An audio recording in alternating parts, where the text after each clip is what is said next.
मरहबा मरहबा।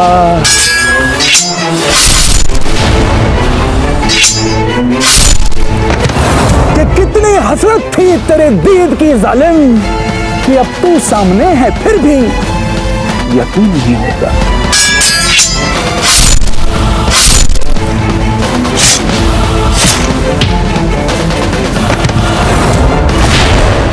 जल्दी भाग चलो, खुदा के लिए भाग चलो यहाँ से। देखो हमारा यकीन करो, बड़ा ही बेरहम और खतरनाक है ये प्रताप। हमने अपनी आंखों से देखा है। कहर बन के टूटता है दुश्मनों पे, बड़ी बेदर्दी से मारता है। देखो काजी, भाग चलो यहाँ से। वैसे भी हमारे तमाम सिपाही मारे जा चुके हैं। ये वक्त मुनासिब नहीं है अपनी बहादुरी दिखाने का। बाद में नई फौज के साथ आएंगे और लड़ लेंगे इनसे। हम अकेले नहीं मरेंगे, ये तुम्हें भी नहीं छोड़ेगा। बहलौल खान, समझाओ इसे। मुल्तान ठीक बोला काजी, इस वक्त यहाँ से भागने में गनीमत है। सचमुच जिंदा नहीं छोड़ेंगे हमें।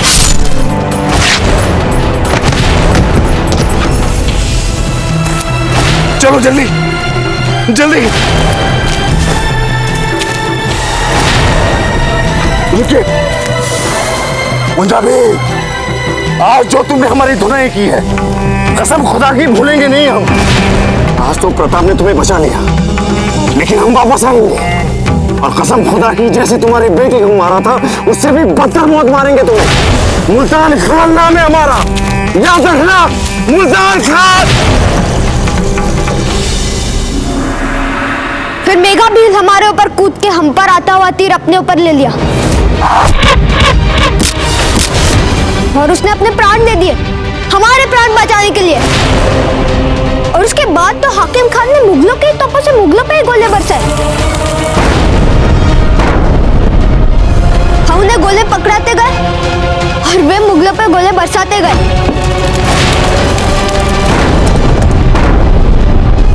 और देखते ही देखते उन्होंने उन मुगलों को वापस हटने के लिए विवश कर दिया। हम क्षमा चाहते हैं आचार्य जी। हम जानते हैं हम सबको यहाँ उदयपुर की सुरक्षा के लिए तैनात किया गया है, किंतु जब हमारे राणा जी रणभूमि में उन मुगलों के विरुद्ध युद्ध कर रहे हैं तो हम यहाँ उदयपुर की सुरक्षा के नाम पे नहीं बैठे रह सकते। जी आचार्य, हम चुंडावत जी की बात से संपूर्ण रूप से सहमत हैं। उन मुगलों की असंख्य विशाल सेना के विरुद्ध हमारे राणा जी को हमारी आवश्यकता है आचार्य जी। हाँ आचार्य जी, यदि हमें दाजीराज की अनुमति मिल जाती तो हम कभी युद्ध भूमि से वापस नहीं आते।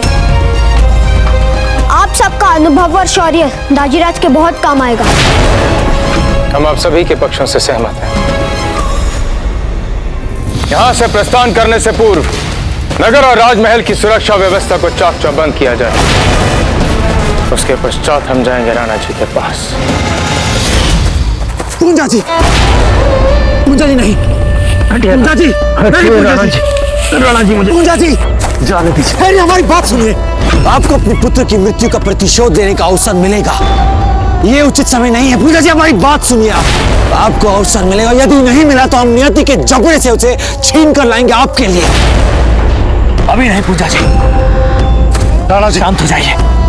वे देखिए, वे कायर मुगल रण क्षेत्र छोड़ के भाग रहे हैं। राणा जी, हम मुगलों से कम नहीं है, ये केवल पीठ पे वार करना चाहते हैं बस। पूंजा जी, हम अपने मातृभूमि के निडर सपूत हैं। हम अपनी मातृभूमि के लिए अपना सर्वस्व न्यौछावर कर सकते हैं। हम वो हैं, हम सर्वश्रेष्ठ हैं। हम अपनी मातृभूमि, अपनी धरती, अपनी धरा, अपनी माँ को अपना सब कुछ न्यौछावर करने के लिए हम सदैव तत्पर रहते हैं। हम वो हैं, हम सर्वश्रेष्ठ हैं। जय मेवाड़, जय मेवाड़, जय मेवाड़, जय मेवाड़।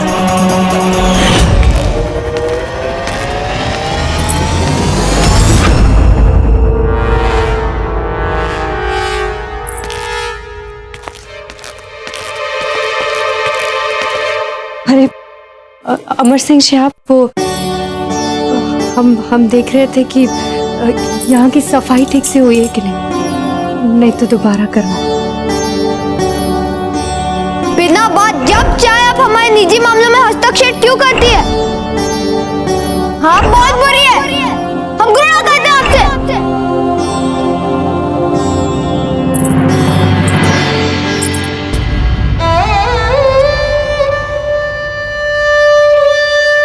हमें क्षमा कर दीजिए छोटी माँ।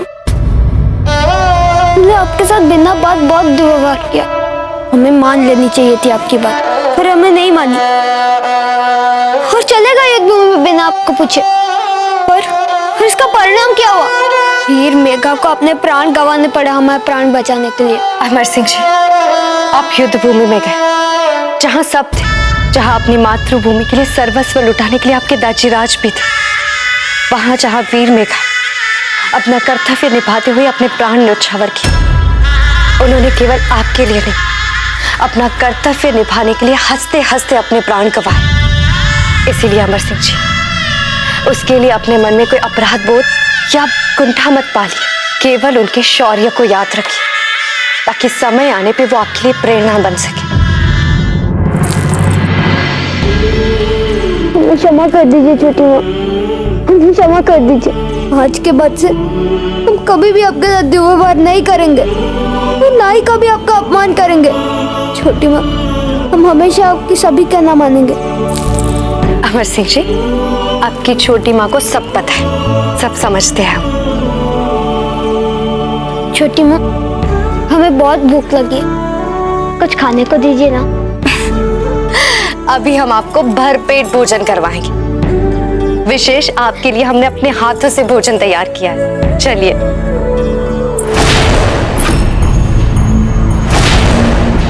क्या हुआ अमर सिंह जी? नहीं छोटी माँ, पता नहीं क्यों अचानक से हमारे सिर में पीड़ा का अनुभव हो रहा है। तो अवश्य ही आपको बहुत भूख लगी है। हम स्वयं अपने हाथों से आपको भोजन परोसते हैं। आइए जी।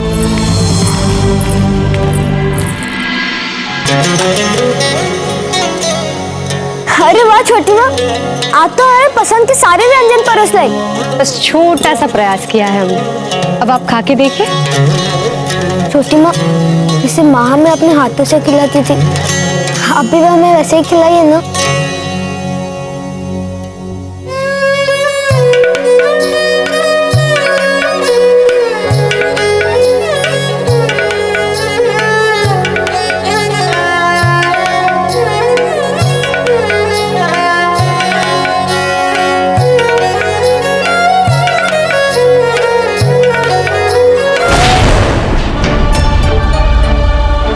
क्या हुआ अमर सिंह जी?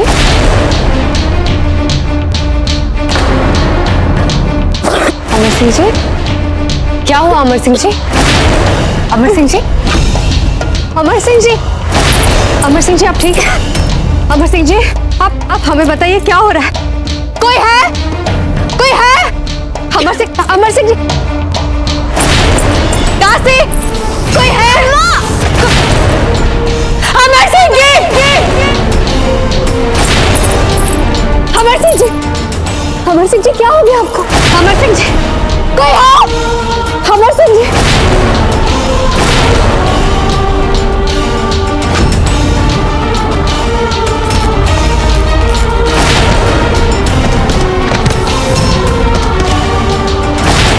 ये वही चूहे हैं, आफती ताउन वाले। हमने दूर दराज के गांव में इन चूहों को छोड़ दिया। देखते ही देखते सारा गांव इस आफते अजीम ताउन से बीमार हो गया।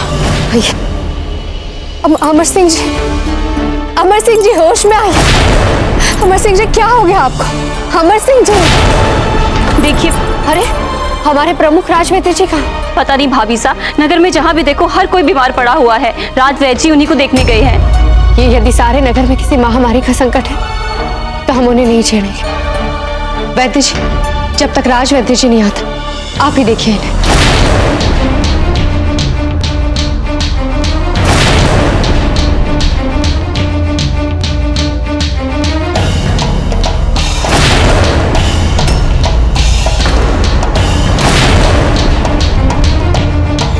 संभल के। पूंजा जी, आप ठीक तो है ना?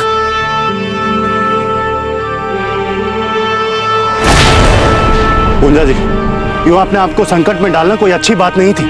हम जानते हैं टूडा जी, पर क्या करते हैं। वो मुल्तान सामने आया तो ऐसे लगा जैसे हमारा पुत्र मेघा हमारे सामने आकर खड़ा हो गया और हमसे कह रहा हो कि बाबा यही मुल्तान है जिसने हमारे प्राण लिए। बस हम अपना संयम को बैठे। हमारा रक्त बनने लगा हमारा। अगर उस समय आपके स्थान पर कोई और भी होता तो वो वही करता जो आपने किया। जीवन में हर पल बड़े बूढ़ों के द्वारा दी गई सीख याद रखना असंभव हो जाता है, विशेषकर जब अपनों की स्मृतियां सामने आ जाए। सही कहा आपने झाला जी, सही कहा आपने। झाला जी, जो भी हुआ अच्छा हुआ, हमारे हित में हुआ। कई मुगल सैनिक मारे गए युद्ध के इस चक्र में। पर आप तो जानते हैं राणा जी, ये मुगल हैं, पलटकर पीठ पर वार करते हैं, इसलिए हमें सावधान रहना होगा। निस्संदेह पूंजा जी, निस्संदेह। उनकी मूल प्रकृति है पीठ पर वार करना। वे अवश्य ही लौटेंगे और हल्दी घाटी जाने के लिए यही एक मार्ग है उनके पास। इन्हीं जंगलों से होते हुए वे हल्दी घाटी पहुंच सकते हैं। उनके पास और कोई विकल्प नहीं है। ऐसे कैसे पार कर लेंगे वे जंगल? अरे जितनी बार आएंगे उतनी बार मारेंगे। हल्दी घाटी तो उनकी बस आत्मा ही पहुंचेगी, आत्मा, वो भी हमारे हाथों मर के। क्या बात है झाला जी। ये जो आपका जोश है, ये जो आपका उत्साह है ना, यही आपकी पूंजी है। आपके इस जोश और उत्साह को बचा कर रखिएगा। दुर्गा जी, इन्हें कभी हताश नहीं कीजिएगा। अभी आते हैं।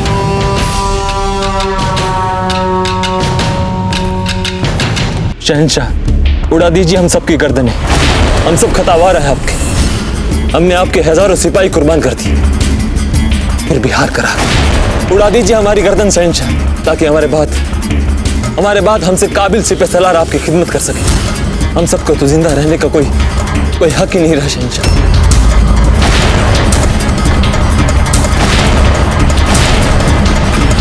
खड़े हो जाओ तुम सब। सुना नहीं तुमने? खड़े हो जाओ। वक्त नहीं हमारे पास तुम्हारी चापलूसियां झेलने का। खड़े हो जाओ।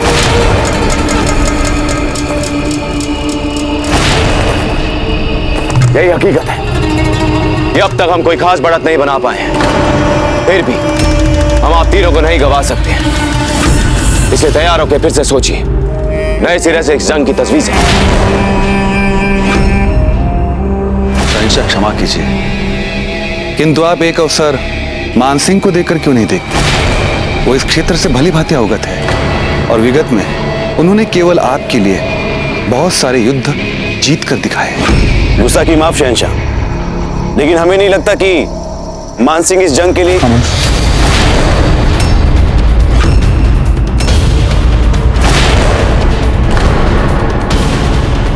आपकी बात में वजन है भगवान दास जी। और वैसे भी हम मान सिंह जी पर बहुत ज्यादा यकीन करने लग गए थे, ये आप भी जानते हैं। और उन्होंने कभी हमें नाउम्मीद भी नहीं किया। पर पिछले कुछ दिनों से उनकी बातचीत में, उनके मुंह से मेवाड़ की वफादारी सुनकर हम बहुत ही नाउम्मीद हो गए। शहंशाह, आप एक अवसर मुझे देकर देखिए। मैं आपको वचन देता हूँ और विश्वास दिलाता हूँ कि मैं अपने पुत्र को उचित मार्ग पर शीघ्र लेके आऊंगा और इस जंग की सारी जिम्मेदारियां उन्हें सौंप दूंगा।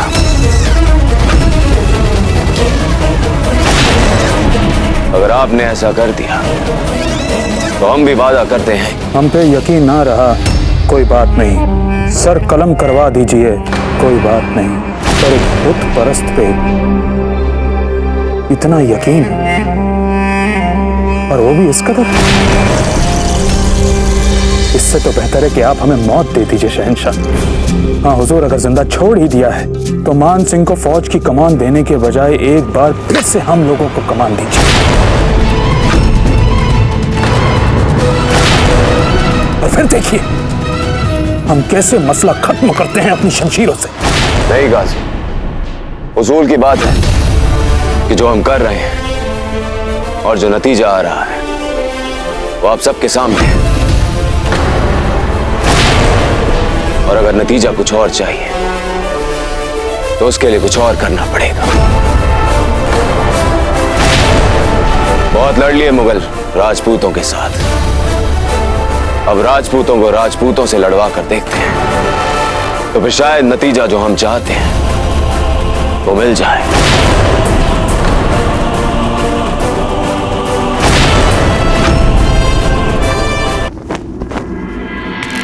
हमारे सैनिकों ने नगर का चप्पा चप्पा छान मारा है आचार्य जी, लेकिन हमें कोई भी मुगलों का गुप्तचर दिखाई नहीं दिया। इसका मतलब ये सभी सूचना झूठी निकली।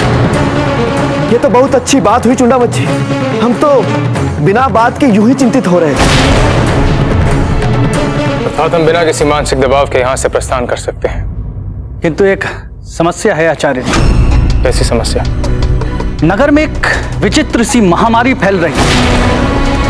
यहाँ तक कि घर घर में लोग इस तीव्र ज्वर से पीड़ित हो रहे हैं और कईयों की तो इस तीव्र ज्वर से मृत्यु हो चुकी है आचार्य जी। अचानक ये महामारी, कैसी महामारी, कहां से आई है? कोई कारण पता चला आपको? कारण तो राज्य वैद्य जी अपने सभी निदान केंद्र के राज्य वैद्यों के साथ नगर में घर घर में अपने उपचार में जुट चुके हैं। वही परीक्षण करके जब पता लगा पाएंगे तब पता चलेगा। वैसे उन्होंने कुछ अन्वेषक वैद्यों को इस कार्य में लगा दिया है। खम्मा खड़े हुकुम, बुरा समाचार। अमर सिंह कुंवर सा को तीव्र ज्वर ने अचेत कर दिया है।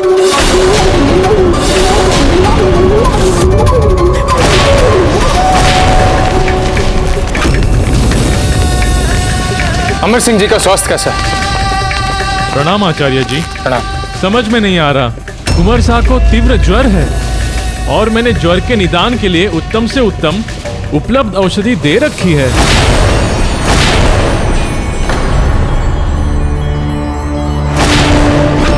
आचार्य जी, हमें लगता है आप लोगों को युद्ध भूमि के लिए प्रस्थान करना चाहिए। अमर सिंह जी को तीव्र ज्वर है और आप कह रही हैं कि हमें यहाँ से प्रस्थान करना चाहिए। आचार्य जी, वैद्य जी है ना यहाँ, और राज वैद्य जी भी आने वाले हैं थोड़ी समय में। इन लोगों से जो भी हो सकेगा ये लोग करेंगे, और हम भी तो हैं यहाँ। पर आप लोगों से एक विनती है, आप लोग जाइए। राणा जी को आपकी आवश्यकता है। इस समय इस महल में या इस नगर में ऐसा कोई भी संकट नहीं है जो हम नहीं संभाल सकते, पर वहाँ राणा जी के साथ विशाल मुगल सेना का संकट है। क्या वो अकेले संभालेंगे? आप लोगों को जाना चाहिए। परंतु फूल, आपको हमने बड़े ही लाड प्यार से पाला है, बड़े ही आराम से पली हैं आप, फिर आप कैसे ये सब? हाँ काकू, ठीक कहा आपने। हम सुख सुविधा में बड़े हुए, पर यदि हम वो वाली फूल होते तो आज हमारे अमर सिंह जी के ज्वर पर पूरा महल सिर पर उठा चुके होते। पर अब ऐसा नहीं है काकू, समय सब बदल देता है और ये समय युद्ध का। राणा जी इस समय अपने साथियों के साथ मुगलों के साथ बड़ा ही बेहद युद्ध लड़ रहे हैं, और हम सबको भी इस समय अपने अस्तित्व के लिए चल रही इस युद्ध के अनुरूप ढालना पड़ेगा। हमने तो अपने आप को ढाल लिया, बस आप लोगों से विनती है, आप लोग जाइए। राणा जी को आपकी आवश्यकता है। भाभी सा ठीक कह रही हैं आचार्य जी, हम यहाँ की सारी समस्या संभाल लेंगे। आप यहाँ की बातों को लेकर दादा भाई के पास जाने की योजना में विलंब मत कीजिए। हाँ, जान ठीक कह रही है, हम लोग हैं यहाँ। जिस प्रकार समय की मांग के अनुरूप आपने अपने आप को ढाला है, वह अत्यंत सराहनीय है। हम हृदय से उसका वंदन करते हैं और ईश्वर से प्रार्थना करते हैं कि वह सदैव अपना आशीर्वाद आप पे बनाए रखे।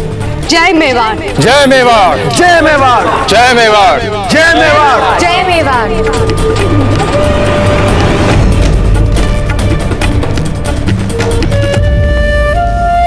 उचित है, यही हमारी युद्ध नीति रहेगी। जी आचार्य।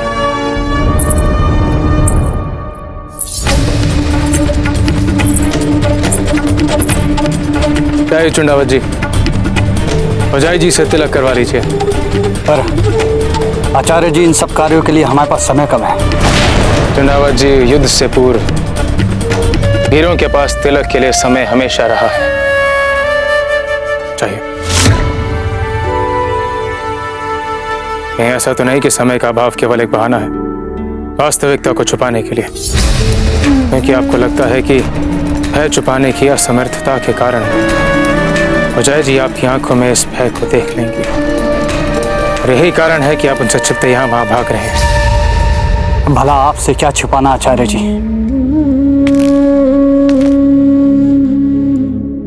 चंडावत जी, यदि भय भी है तो उस भय को स्वीकार कीजिए। चंडावत जी, स्वीकार कीजिए उस भय को और देखिए किस प्रकार तिलक की पवित्र भावनाएं आपके इस भय को साहस में बदल देंगी।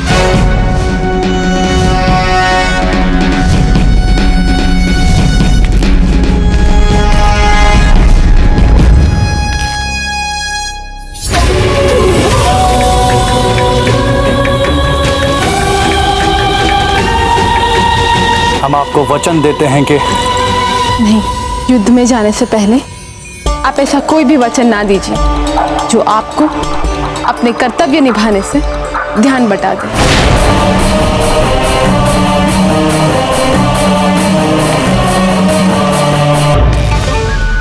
ये लीजिए दाजीराज, विशेष मुगल मदिरा पीजिए। कहते हैं इनकी मदिरा इनके आचरण और नैतिकता से कहीं अधिक उत्कृष्ट होती है। मान सिंह, होश में आओ। बहुत ऊंची ऊंची और खोखले आदर्शों की बातें कर ली, अब वास्तविकता के कठोर धरातल पर उतरो और खुद को पहचानो। कौन हो तुम? क्या हो तुम? समाज सुधारक हो, दार्शनिक हो, या साधु हो प्रवचन देने वाले? तुम एक क्षत्रिय हो और एक सच्चा अनुशासित क्षत्रिय ना तो बिना बात किसी राजनीतिक निर्णय में उलझता है और ना ही उसका कर्तव्य कभी उससे प्रभावित होता है। फिर क्यों व्यर्थ बातों में अपना समय गंवा रहे हो? केवल कर्म करो, कर्म। हमारा कर्म है युद्ध करना। युद्ध करो, लड़ो, फिर देखो इतिहास कैसे अपने आप बनते चला जाता है। किंतु दाजीराज, अगर आत्मा ही ना माने तो हथियार कैसे चला पाऊंगा मैं? मान सिंह, जिस समय तुमने अकबर को मित्रता का वचन दिया था उसी समय तुम्हारी आत्मा पर अकबर का अधिकार हो गया था। तुम्हारी अपनी आत्मा का राग आलापना बंद करो। वचन भंग करना है वो तुम्हारा। आत्मा तो चाहे वो तुम्हारी हो चाहे हमारी, उसे वही सोचना होगा जो अकबर चाहेगा, उसे वही बोलना होगा जो अकबर चाहेगा, उसे वही महसूस करना होगा जो अकबर चाहेगा, उसे वही मानना होगा जो अकबर चाहेगा। समझे तुम? वचनबद्ध हैं उसके, और वचन देने के बाद पलटता नहीं कभी राजपूत। शहंशाह, ये रजा है। ये अपनी इस घूमती हुई फौलादी गेंद से जो भी इसकी जद में आता है ये फौरन उसकी गर्दन उड़ा देता है।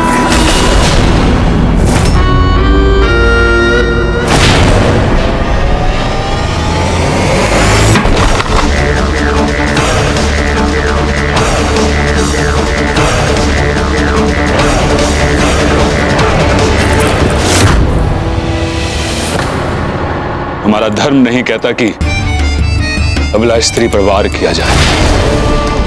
हमारा धर्म किसी के साथ छल करने को नहीं कहता। हमारा धर्म किसी की पीठ पर वार करने के लिए नहीं कहता। हमारा धर्म राजपूताने की समृद्धि और खुशहाली के लिए जीने की बात करता है, उसे किसी का दास बनाने की बात नहीं करता।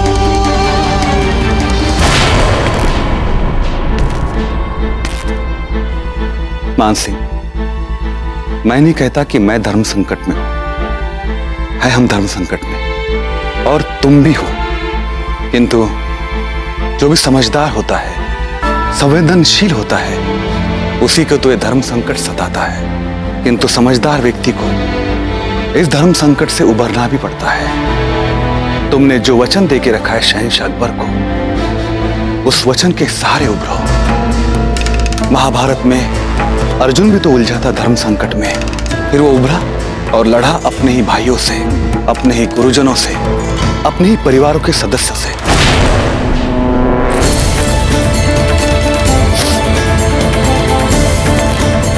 ठीक है दाजीराज, हम लड़ेंगे अकबर के लिए और जीत कर दिखाएंगे आपको। किंतु याद रखिएगा दाजीराज, इस युद्ध में अर्जुन हम नहीं, राणा प्रताप है।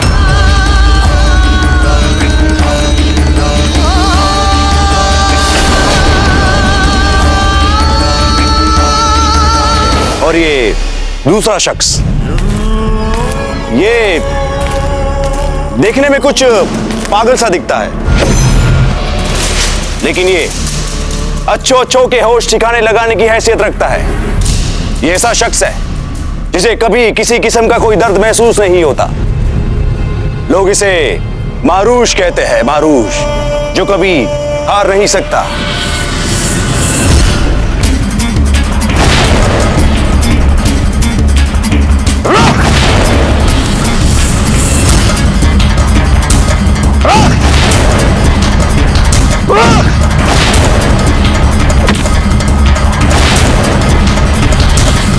बहुत खूब मुल्तान खान, बहुत खूब।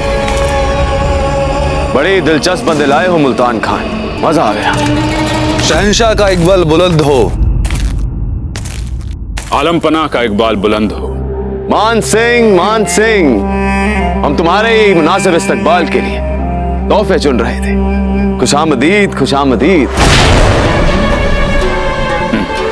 ये रजा लॉ गेंद से सामने वालों का सर उड़ाने में पारंगत, और ये अजय मारूश जिसने अपनी पीड़ा की अनुभूतियां मार ली। देखा देखा, हम ना कहते थे काजी, ये अपने किस्म के एक ऐसे शख्स है जो हम मुगलों की रूह तक से इस कदर वाकिफ है। जब ऐसे दानिशमंद शख्स हमारे मंसूबों और इमाल पे शक करने लगते हैं तो खुदा कसम घबराहट होने लगती है। शहंशाह, मेरे विचार से ये आपके हुजूर में बिना किसी संदेह के खड़े हैं। जी शहंशाह, हम युद्ध में जाने के लिए तैयार हैं और हम आपको वचन देते हैं कि हम प्रताप को मार देंगे, और यदि हम अपने कार्य में असफल रहे तो कभी अपने आप को आपके सामने नहीं लेकर आएंगे और ना ही आपको अपनी शक्ल दिखाएंगे।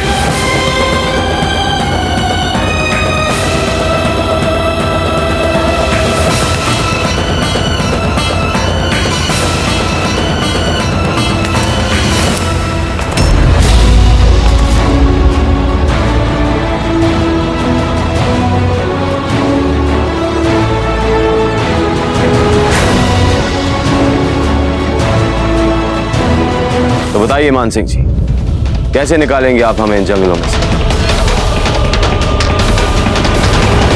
नहीं अमर सिंह जी, अमर सिंह जी, आपको इस डर का सामना करना पड़ेगा।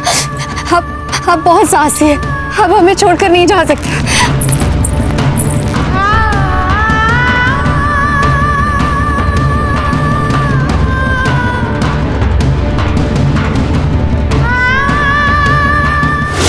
हे भगवान, कुंवर सा को भी वही महामारी प्रतीत हो रही है। कैसी महामारी कहती जी? ये चूहों से फैलने वाली बड़ी खतरनाक महामारी है। सारा नगर इसके प्रकोप से त्राही त्राही कर रहा है। देखते ही देखते लोग अपने प्राण गंवा रहे हैं महारानी साहब। पर वैद्य जी, उपचार क्या है इसका?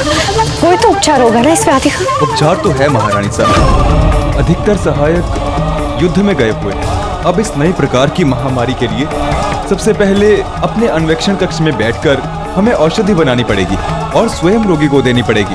आप निश्चिंत होकर इस महामारी की औषधि बनाई वैद्य जी, और फिर हमें बताएं इसे कैसे कैसे दें। हम वैसे वैसे अमर सिंह जी को देंगे। और बात है, आप इस राजमहल की सभी औरतों को भी समझा दें ताकि वे इस नगर के घर घर में जाके जो भी इस महामारी से पीड़ित है उन्हें यह औषधि देकर बचा सके। जो आ गया महारानी साहब।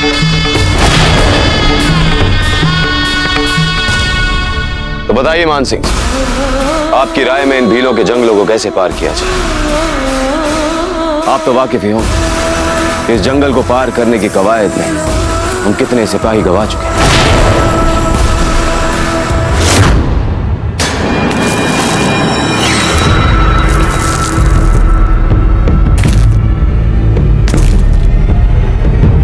आपका सारा काम कर दिया है हमने। जाइए आप।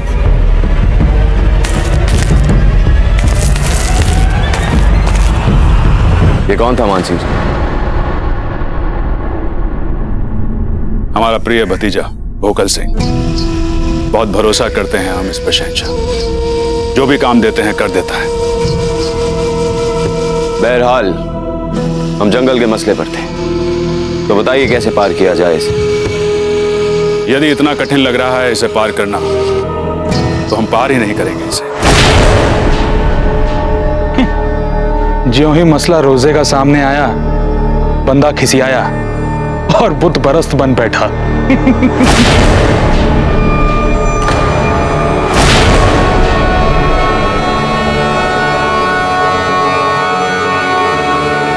मान सिंह जी, अगर हम इस जंगल को नहीं पार करेंगे तो फिर हल्दी घाटी के मैदान तक कैसे पहुंचे?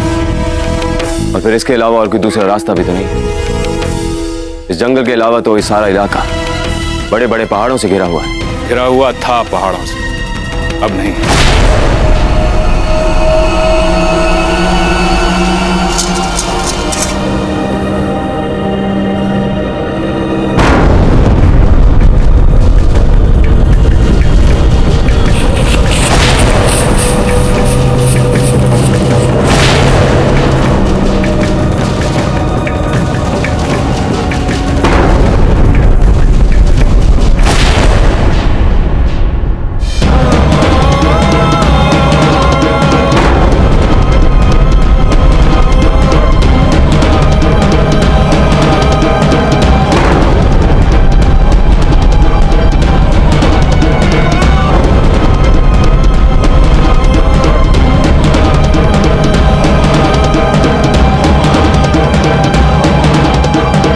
भोकल ने मार्ग में आने वाले सारे पहाड़ों में बारूद लगा दिया है, और जैसे ही वे पहाड़ एक एक करके जमीन दोज होंगे, हम बहुत आसानी से उसे पार कर कर हल्दी घाटी पहुंच जाएंगे।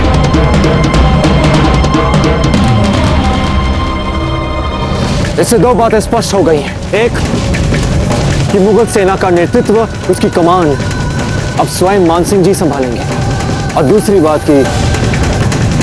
कि अब मुगल सेना इस जंगल के मार्ग से हल्दी घाटी कदापि नहीं जाएगी। मरहबा मरहबा मान सिंह जी, आपने और आपके भतीजे ने तो कमाल कर दिया। हम इसी वक्त आपको अपने 40,000 सिपाही और सभी से पैसलार आपके मातहत करते हैं। आप पूरे अख्तियारात और इत्मीनान के साथ जंग के इस आखिरी और सबसे अहम हमले को अपने हिसाब से सरअंजाम दे सकते हैं। हम पूरा प्रयास करेंगे कि इस युद्ध में जीत हमारी ही हो, और इस जीत का उत्सव मनाने के लिए हम सब जीवित भी रहें। शहंशाह अकबर जिंदाबाद! शहंशाह अकबर जिंदाबाद! शहंशाह अकबर जिंदाबाद! शहंशाह अकबर जिंदाबाद! राणा जी, इन मुगलों को पहाड़ पर ही रोकना होगा हल्दी घाटी में आने से पहले। नहीं पूंजा जी, नहीं। हमने हर कोण से इस पर विचार करके देखा है। पहाड़ों को बम से समतल करने वाले मुगलों के पीछे जाना, ऐसे में केवल हम अपना बहुमूल्य समय नहीं गवाएंगे, बल्कि हमारी शक्ति, हमारा सामर्थ्य दोनों व्यर्थ हो जाएंगे। यदि ऐसी बात है तो हमें डटकर उनका युद्ध के मैदान में सामना करना चाहिए, पूर्ण तैयारी के साथ, बल्कि न ही उनके पीछे जाएं उन्हें रोकने के लिए।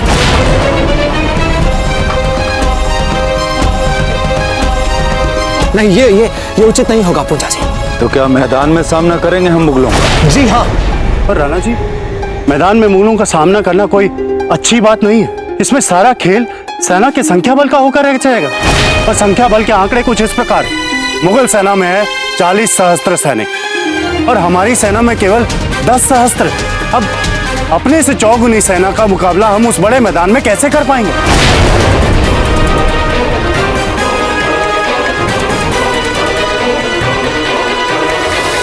राणा जी, अपने 10,000 जाबाज सिपाहियों में हमारे 5,000 जाबाज अफगान सिपाही भी शामिल कर लीजिए।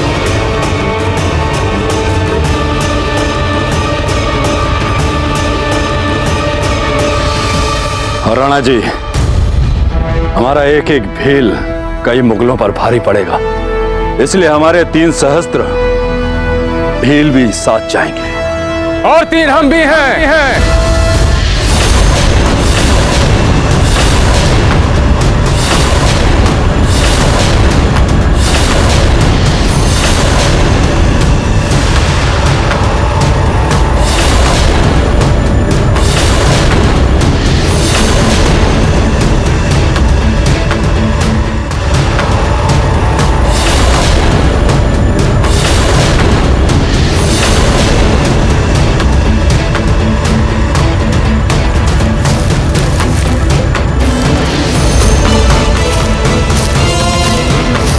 प्रणाम राणा जी। आचार्य जी, आप सभी यहाँ, तो फिर राजमहल की सुरक्षा का उत्तरदायित्व आपने किसके हाथ सौंपा? राणा जी, हमने विशिष्ट सैनिकों की एक टुकड़ी को महल की सुरक्षा के लिए तैनात कर दिया और दूसरी टुकड़ी को उदयपुर नगर की सीमा पर तैनात कर दिया। किसी भी प्रकार की कोई भी संदेहजनक स्थिति की सूचना हम तक पहुंच जाएगी और वैसे भी इन मुगलों को उदयपुर तक पहुंचने के लिए यहां से जाना होगा। अब रानी साहब को भी कम मत आंकिए राणा जी। इन विपरीत परिस्थितियों में आपका साथ देने के लिए हमें प्रेरणा और आग्रह रानी साहब ने ही किया और उन्हीं का कहना था कि इस महायुद्ध के समय हमारी उपयोगिता राजमहल से अधिक रणभूमि में। और यहाँ पहुंचते ही हमें आभास हो गया कि रानी साहब उचित कह रही हैं।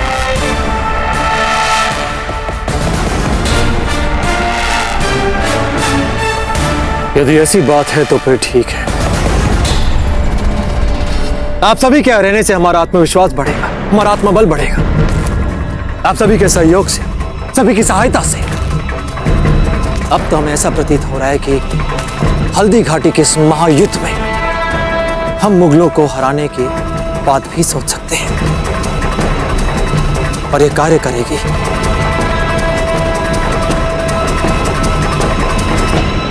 हमारी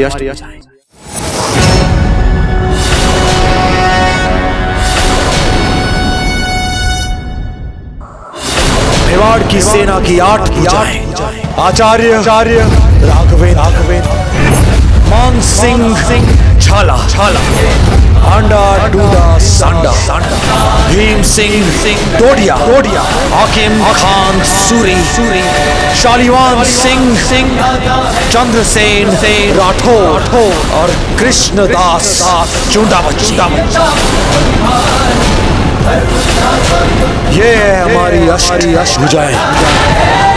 चले ये वीर जिन्हें अब कोई न रोक सके, शत्रु हंकारों की वाणी इनके सन्नों से दबे, देख इनका साहस और बात।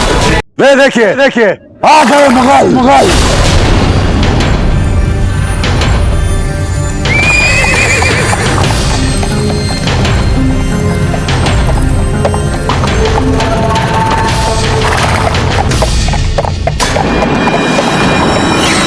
आने दीजिए इन्हें और निकट।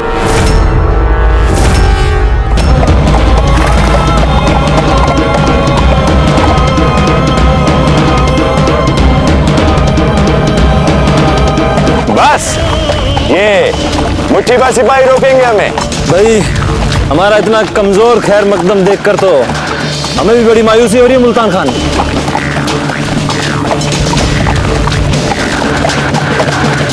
आक्रमण!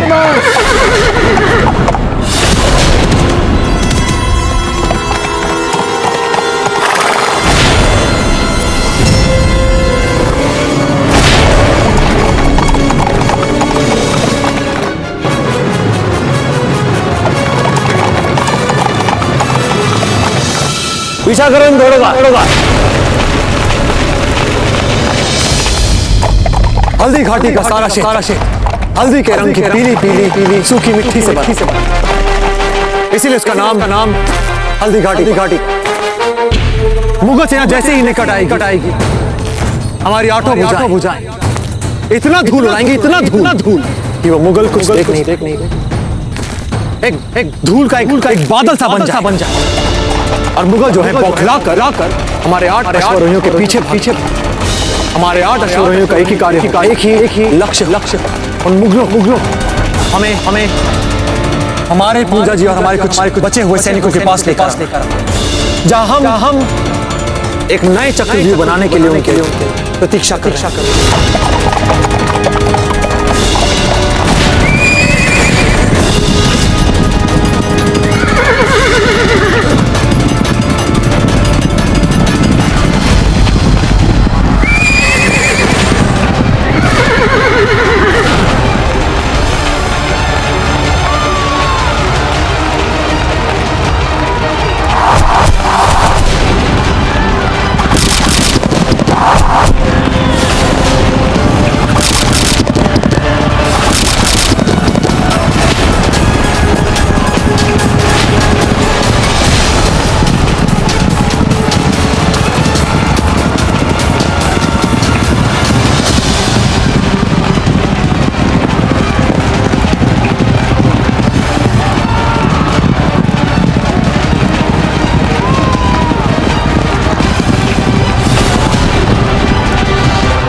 जय मेवाड़! जय मेवाड़! जय मेवाड़!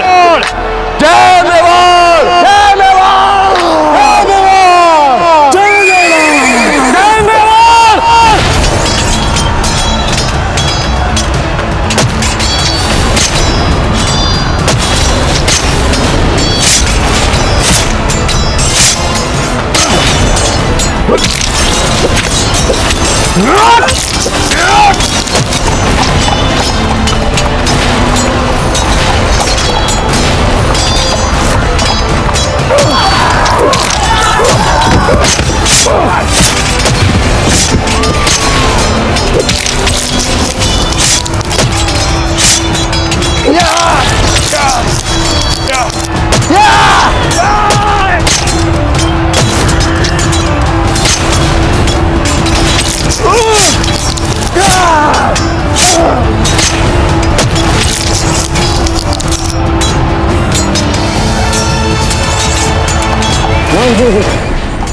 यहाँ हमारे मुकाबले में 8 मेवाड़ी टुकड़ियां हैं। हम इनके किस हिस्से पर सबसे पहले और खास तवज्जो दें, हमारे को कुछ समझ में नहीं आ रहा। आप ही बताइए। और ऊपर से इन्होंने चारों तरफ से घेर लिया हमें, क्या करें कुछ समझ में नहीं आ रहा हमारे। प्रताप ने बड़ी समझदारी के साथ हमारी सेना को 8 भागों में बांटकर फंसा लिया है अपने इस चक्रव्यूह में। हमें सबसे पहले इस अष्टभेदी चक्रव्यूह को तोड़ना होगा, तभी हम इस युद्ध को जीतने की आशा रख सकते हैं। इसीलिए जाइए और फौरन पता लगाइए कि प्रताप के इस अष्टबाहु चक्रव्यूह में कौन सी भुजा सबसे कमजोर है। जाइए।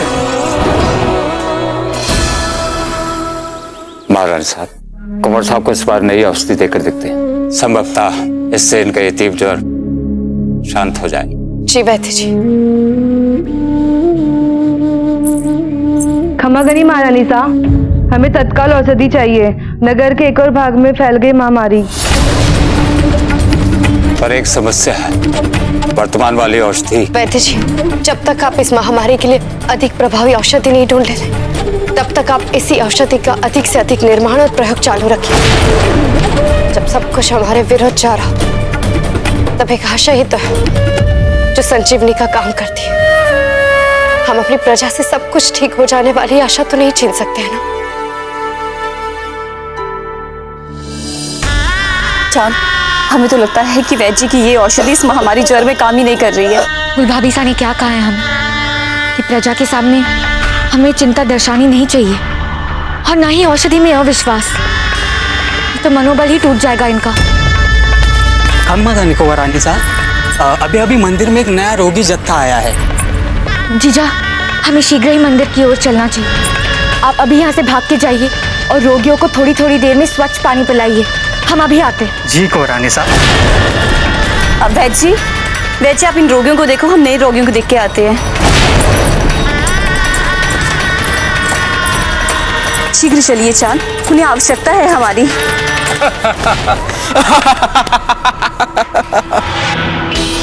इनकी दशा देखकर मुझे हंसी आती है। हमारे सैनिक होते हुए हमारी प्रजाजनों की पीड़ा का इतना उपहास उड़ा रहे हैं। ये हमारे सैनिक नहीं है, मात्र वस्त्र हमारे सैनिकों के पहने हैं। और इतने विश्वास के साथ ये बात आप कैसे कह सकती हैं चांद? क्योंकि हम बचपन से देखते आ रहे हैं कि दादा भाई अपने एक एक सैनिक को अस्त्र शस्त्र की शिक्षा देने से पहले राज्य के हर साधारण नागरिक के लिए अपने प्राण न्यौछावर करने के संस्कार देते थे। उनकी विवशता और मरने का उपहास उड़ाना उन्हें कभी स्वीकार ही नहीं था। हमें तुरंत ही अपने सैनिकों को इनकी सूचना देनी चाहिए।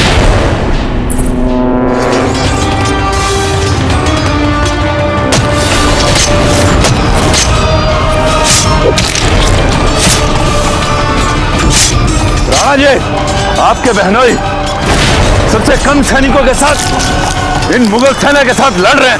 हम स्वयं जाकर देखते हैं।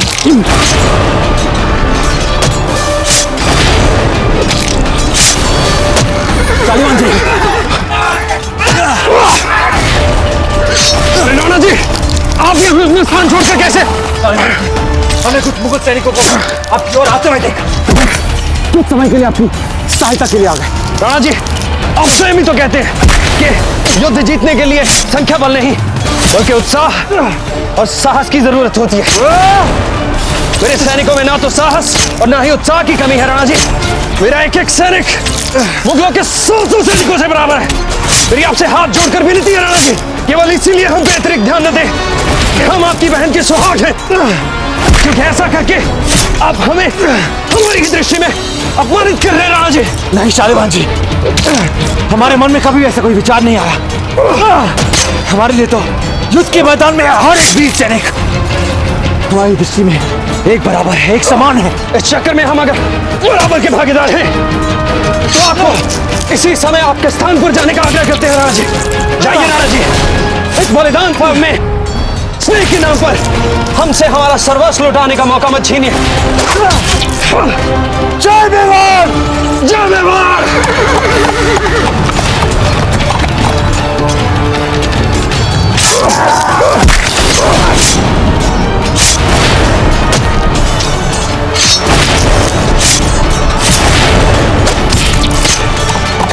सभी सैनिकों आगे बढ़ो, मुट्ठी भर है ये हमारे सामने, संख्या में हम इनसे बहुत अधिक हैं। सभी सैनिकों, मुकाबला भी नहीं कर पाएंगे ये हमारा, आगे बढ़ो। ठाकुर साहब, आप इनकी अस्तबुझ चक्रव्यूह की कमजोर कड़ी ढूंढ रहे थे ना? इसकी कमजोर कड़ी मिल गई है हमें। प्रताप का बहनोई शालीमान युद्ध लड़ रहा है उत्तर दिशा में, और वही है इसकी कमजोर कड़ी।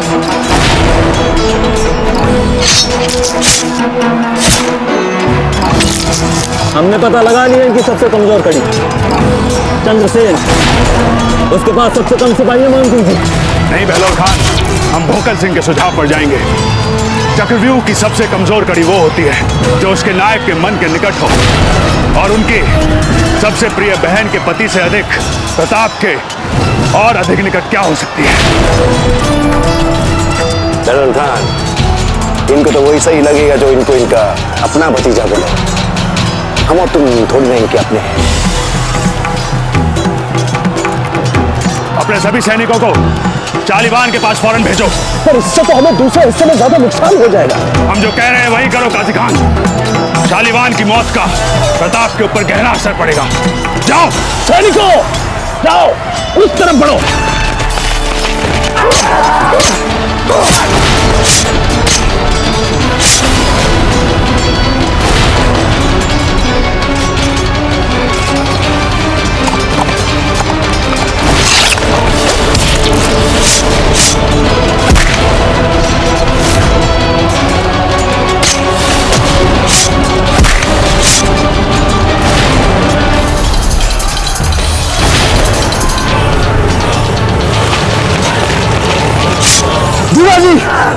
सारे मुगल सैनिक हमसे लड़े बिना क्यों भाग रहे हैं?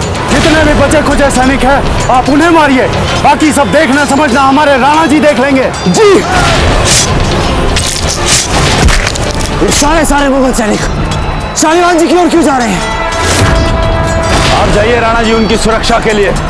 इनको हम देख लेंगे।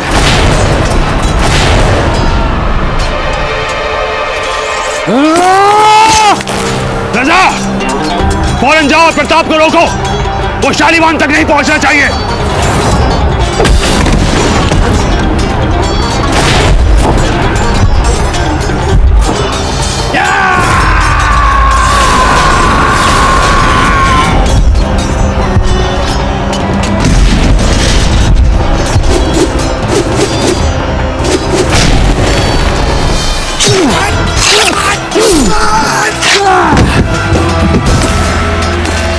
शीघ्र ही उदयपुर जाके हमारा संदेशा दीजिए महारानी अजंपे को।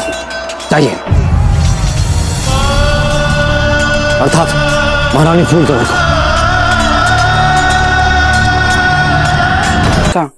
मान बाईसा और चांद बाईसा का संदेश सच निकला। वो सचमुच हमारे भेष में मुगल गुप्तचर ही थे और हमने उनका मुंह खुलवाने के लिए भांति भांति से बल प्रयोग किया, पर उन्होंने अभी तक अपना मुंह नहीं खोला है।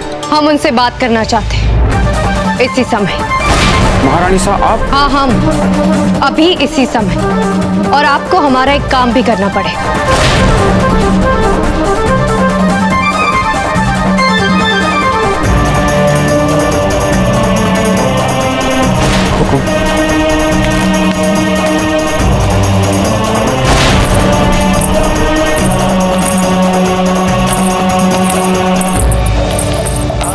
भाभी साहब, राज के कारागृह में जाने की अनुमति नहीं है महारानियों के लिए।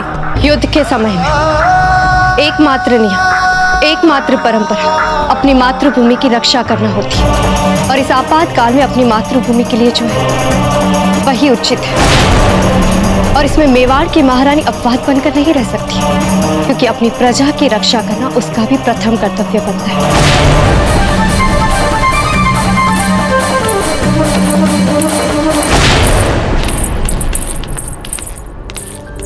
अरे महारानी साहब स्वयं क्यों जा रही है कारागार में? ये लो, महारानी आ गई। इसे कहते हैं गम में खुशी का मौका। हम आपसे दो टुक बात करेंगे। चूहों से फैलने वाली महामारी आप लोगों ने जो मेवाड़ में फैलाई, उसकी औषधि हमें कहां मिलेगी? हमने पूछा उसकी औषधि हमें कहां मिलेगी?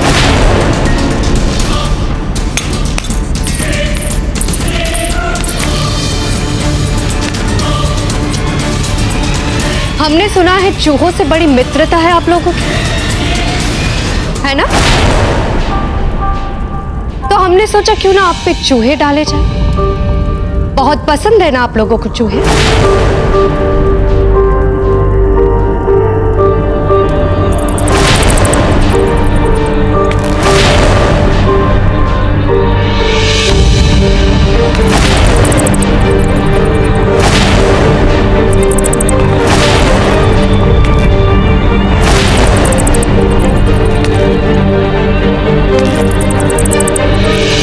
की महारानी होने से पहले हम एक मां हैं। अपने पुत्र को मृत्यु के मुख से निकालने के लिए, अपनी संतान स्वरूप प्रजा को मृत्यु के मुख से निकालने के लिए हम आपके साथ कुछ भी कर सकते हैं। इसलिए अच्छा होगा कि आप लोग हमें बता दें कि वो औषधि हमें कहां मिलेगी।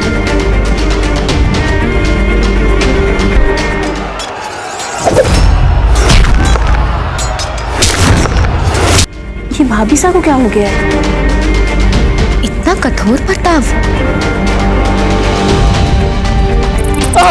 हटाओ, हटाओ इसे, हटाओ इसे, हटाओ इसे, हटाओ। मैं बताता हूँ। एक दवाई है जिसके इस्तेमाल से कम समय में मरीजों को आराम मिल सकता है। और इसे फैलने से कैसे रोका जा सकता है?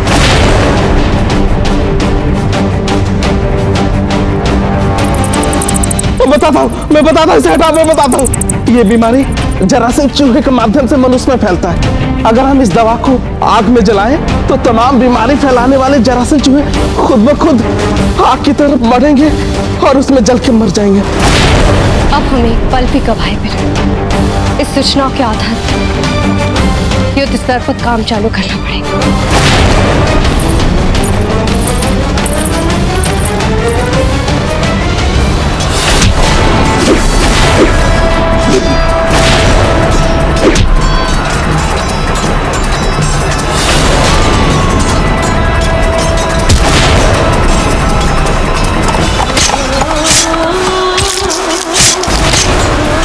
सुना है शालीमान बहुत खूबसूरत है तुम्हारी बीवी। सलोल खान! चिल्लाते क्यों हो मियां?